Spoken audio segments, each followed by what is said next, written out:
여러분, 우리 지금 등가속도 운동 방정식 배우고 있습니다. 그런데 실제 교과서나 문제집에는 선생님이 유도했던 방식이랑 조금 달라요. 뭐가 다르냐면 이 수식이 사실은 온전한 상황이 아닌 거죠. 온전한 방식이 아니에요. 사실은 항 하나가 더 붙어요. 그거를 지금 오늘 배워보도록 할게요. 그리고 나서 또 다른 방식을 계속 나가겠습니다. 그러면은 우리가 바라보는 물체 운동 하나 예시를 보고 시작해 볼게요. 0초일 때 자유낙하처럼 정지 상태가 아니라 이미 운동을 하고 있는 그 찰나부터가 0초라고 가정해 봅시다. 알겠죠? 그러니까 준비 출발! 이게 아니라 경제하다 출발한 게 아니라 이미 달려오고 있었는데 마침 0초의 스톱워치를 누른 순간이 10m/s로 달려오고 있다면 속도 시간 그래프를 어떻게 그려야 될까요? 답은 간단합니다. 우리는 지금 함수입니다. 함수.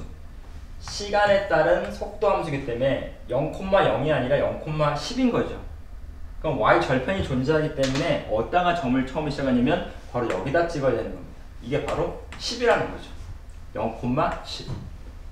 그리고 규칙대로 몇 초마다 속도가 일정하게 증가된다면, 즉 등가속도 운동이라면 직선의 그래프가 나오는 게 맞겠죠.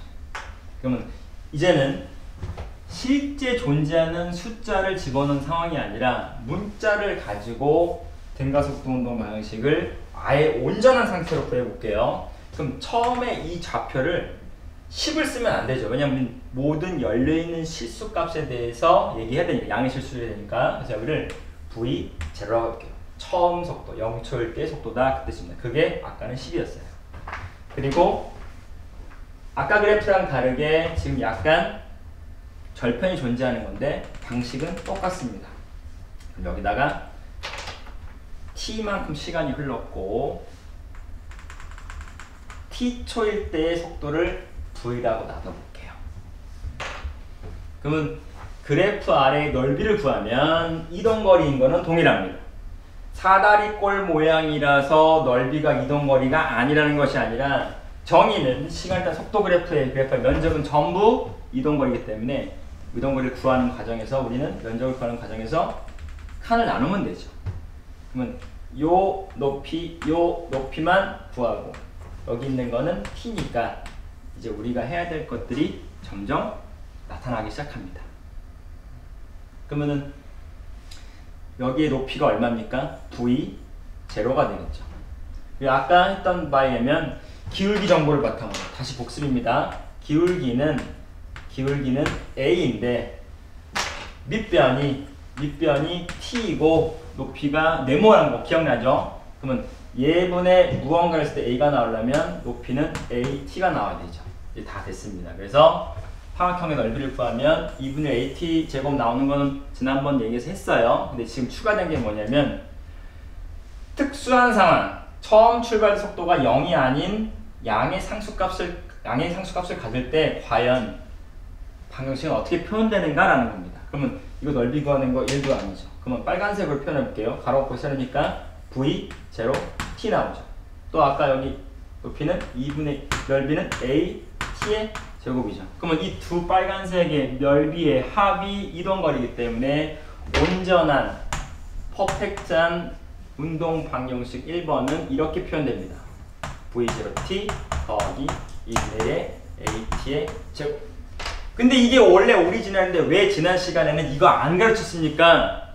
선생님이 처음 증명할 때부터 사다리꼴로 이해하면 갑자기 여기서 여기 넘어올 때 당황하거든요. 급당황. 그래서 선생님은 원점을 통과하는 그래프에서 넓이 먼저 구했고 또 상수라는 특별한 값을 출발할 때 상수값을 갖는 녀석을 가지고 그래프를 면적을 구해서 2번 구합니다. 이제 결론입니다. 이게 진짜예요.